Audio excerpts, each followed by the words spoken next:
नमस्कार, मी अमोल मोरे आणि आपण पाहतात बीज डंका पैसा पुराण या आपल्या विशेष बिझनेस बुलेटिन मध्ये आपलं मनपूर्वक स्वागत। देशाच्या अर्थव्यवस्थेची ताकद नेमकी कशी मोजली जाते?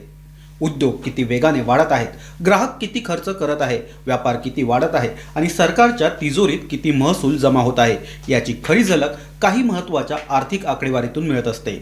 अशाच एका महत्त्वाच्या आकड्याने आज संपूर्ण देशाचे लक्ष वेधून घेतले आहे। कारण जुलै 2026 मध्ये वस्तू आणि सेवा कर अर्थात जीएसटी संकलनाने इतिहास घडवला आहे। पहिल्यांदाच मासिक जीएसटी महसूल हा तब्बल 2.11 लाख कोटींवर पोहोचला आहे।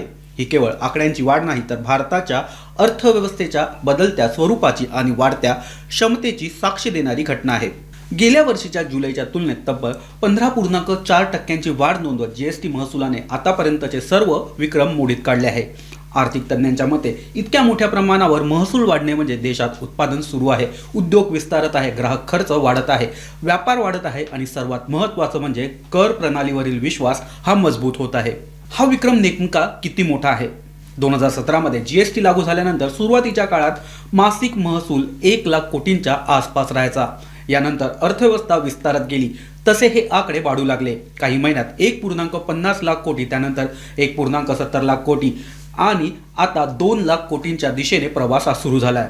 मात्र 2.11 लाख कोटी हा आकडा एका नव्या पर्वाची सुरुवात मानली जात आहे। या आकड्यामागे केवळ कर संकलन नाही, तर देशातील आर्थिक हालचालीचा वेग हा दडलेला आहे। प्रत्येक उद्योग, प्रत्येक व्यापार, प्रत्येक ग्राहक आणि प्रत्येक डिजिटल व्यवहार या महसुलात योगदान हा देत आहे। हा महसूल एवढा कसा वाढला? या प्रश्नाचे उत्तर शोधले तर अनेक सकारात्मक घटक समोर येतात। सर्वात पहिलं म्हणजे देशांतर्गत मागणी मजबूत राहिली आहे।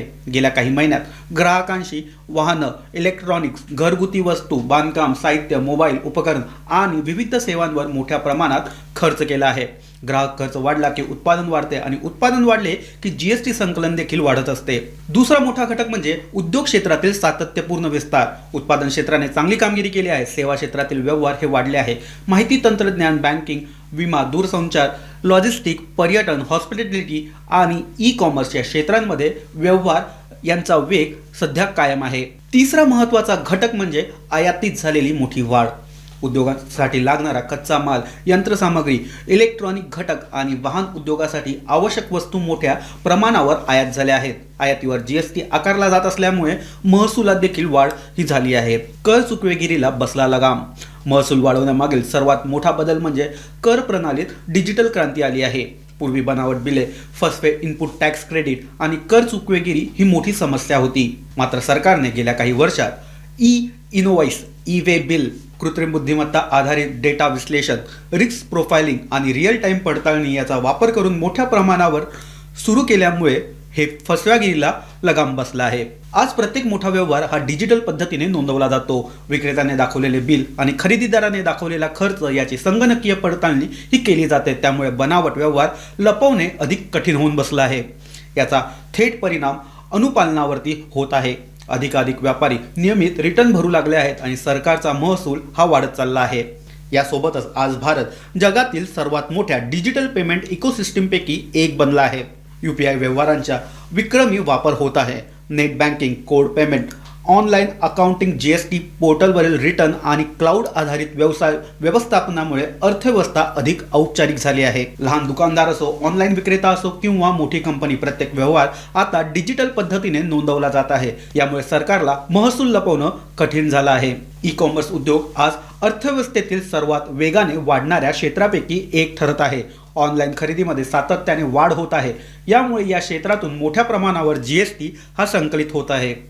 वाहन उद्योग, प्रवासी वाहनांसोबतच दुचाकी वाहनांच्या मध्ये मोठी वाढ ही नोंदवली आहे। इलेक्ट्रॉनिक वाहनांची मागणी देखील सध्या टिकून आहे। एफएमसीजी क्षेत्रात देखील ग्रामीण आणि शहरी भागातील ग्राहक यांच्या खर्चामुळे विक्री ही वाढत आहे।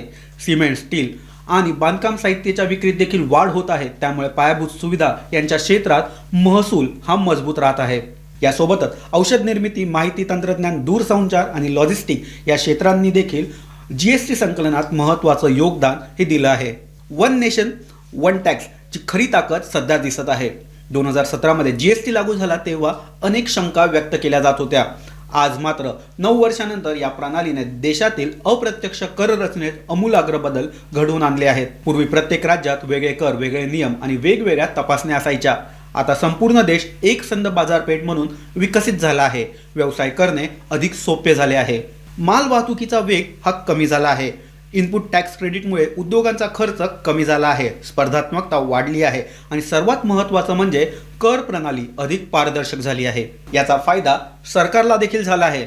सरकारकडे अधिक महसूल जमा झाला पाहिजे म्हणजेच विकास कामांना निधी उपलब्ध होतो. महामार्ग, रेल्वे, मेट्रो, विमानतळ, बंदरे, डिजिटल पायाभूत सुविधा, ग्रामीण रस्ते, आरोग्य सेवा, शिक्षण, जलसंधारण, सिंचन, गृहनिर्माण या सर्व क्षेत्रांमध्ये मोठ्या प्रमाणावर गुंतवणूक करण्याची क्षमता सरकारकडे निर्माण होते. भांडवली खर्च वाढला की रोजगार हा निर्माण होतो. रोजगार वाढला की उत्पन्न वाढते. उत्पन्न वाढले की ग्राहक खर्च वाढतो आणि पुन्हा जीएसटी महसूल हा वाढतो. म्हणजेच आर्थिक विकासाचे सकारात्मक चक्र हे सुरू राहते. यासोबतच वित्तीय तुटीवर देखील नियंत्रण हे राहते. भारतातील सर्वात मोठ्या आर्थिक आव्हानापैकी एक म्हणजे वित्तीय तूट. महसूल वाढल्यास सरकारला अतिरिक्त कर्ज घेण्याची गरज कमी पडते. कर्जावरील व्याजाचा भार कमी होतो. क्रेडिट रेटिंग सुधारते. परदेशी गुंतवणूकदारांचा विश्वास वाढतो. रुपयाला स्थैर्य मिळतं आणि दीर्घकालीन आर्थिक विकास म्हणून देश अधिक मजबूत राहतो. या जीएसटी संकलनाचा राज्य सरकारांना देखील मोठा लाभ होतो. जीएसटी हा केंद्र आणि राज्य या सरकारचा संयुक्त कर आहे. म्हणून महसूल वाढला की राज्यांचा हिस्सा देखील वाढतो. याचा अर्थ अधिक रस्ते, अधिक रुग्णालय, अधिक शाळा, ग्रामीण विकास, महानगरपालिका प्रकल्प, स्मार्ट सिटी, पाणी पुरवठा, स्थानिक स्वराज्य संस्थांना अधिक निधी हा उपलब्ध होतो. म्हणजेच विकासाचा थेट फायदा नागरिकांपर्यंत पोहोचण्याची शक्यता ही वाढते. जीएसटी वाढीचा शेअर बाजारासाठी देखील सकारात्मक संकेत मानला जातो. शेअर बाजाराला केवळ नफा महत्त्वाचा नसतो, आर्थिक संकेत देखील तेवढेच महत्त्वाचे असतात.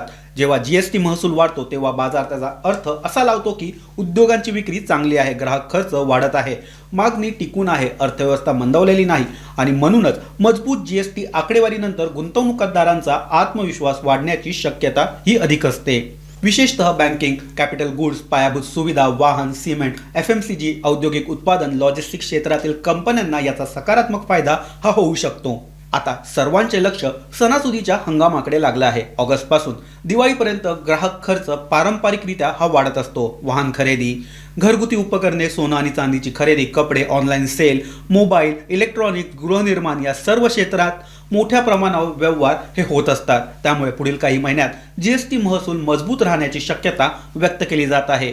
पण असं असलं तरी काही आव्हानं देखील आहेत. महसूल वाढत असला तरी जागतिक परिस्थितीकडे दुर्लक्ष करता येत नाही. कच्च्या तेलाच्या किमती, भूराजकीय तणाव, जागतिक व्यापारातील अनिश्चितता, व्याजदर, महागाई आणि त्याचा भारतीय अर्थव्यवस्थेवर होणारा परिणाम. मात्र आतापर्यंतची आकडेवारी पाहता भारताची अंतर्गत मागणी मजबूत असल्यामुळे अर्थव्यवस्था स्थिर गतीने पुढे जात असल्याचं चित्र आहे. या संपूर्ण आकडेवारीचा फक्त 2.1 लाख कोटी या संपूर्ण आकडेवारीकडे फक्त 2.11 लाख कोटींचा महसूल म्हणून पाहणं हे चुकीचं आहे. यामध्ये 3 मोठे संदेश हे दडलेले आहेत. पहिला, भारतीय उद्योग अजून विस्ताराच्या मार्गावर आहे. दुसरा, ग्राहक खर्च करण्यास सक्षम आहे आणि तिसरा, डिजिटल औपचारिक अर्थव्यवस्थेचा विस्तार वेगाने सुरू आहे. ही तिन्ही चिन्हे कोणत्याही विकसित होत असलेल्या अर्थव्यवस्थेसाठी अत्यंत सकारात्मक मानली जातात. जर पुढील काही महिन्यात महागाई नियंत्रणात राहिली, व्याजदर स्थिर राहिले आणि उद्योग गुंतवणूक वाढवत राहिले तर भारताची आर्थिक वाढ आणखी मजबूत होण्याची शक्यता नाकारता येत नाही. जुलै 2026 मध्ये 2.11 लाख कोटीचे विक्रमी जीएसटी संकलन हे केवळ महसुलाचा आकडा नाही, तो भारताच्या बदलत्या त्या आर्थिक प्रवासाचा, वाढत्या औद्योगिकरणाचा, डिजिटल क्रांतीचा, सुधारलेल्या करशिस्तीचा आणि मजबूत होत चाललेल्या औपचारिक अर्थव्यवस्थेचा आरसा आहे. यातून स्पष्ट होतं की उत्पादन, व्यापार, सेवा, डिजिटल व्यवहार आणि कर प्रणाली या सर्व घटकांनी एकत्रितपणे भारताच्या आर्थिक वाढीला नवीन गती दिली आहे. आजच्या पैसापुरांमध्ये इतकेच. तुम्हाला आजचं हे सखोल विश्लेषण कसं वाटलं हे आम्हाला कमेंटमध्ये नक्की सांगा. अशाच विश्वासार्ह, परिणामकारक आणि बिझनेस बुलेटिनसाठी बीज डंका चॅनलला सबस्क्राईब करा. व्हिडिओ आवडला असेल तर लाईक करा आणि आपल्या मित्रपरिवारांसोबत नक्की शेअर करा. पुन्हा भेटूया एका नव्या आर्थिक विश्लेषणासह. तोपर्यंत नमस्कार, धन्यवाद.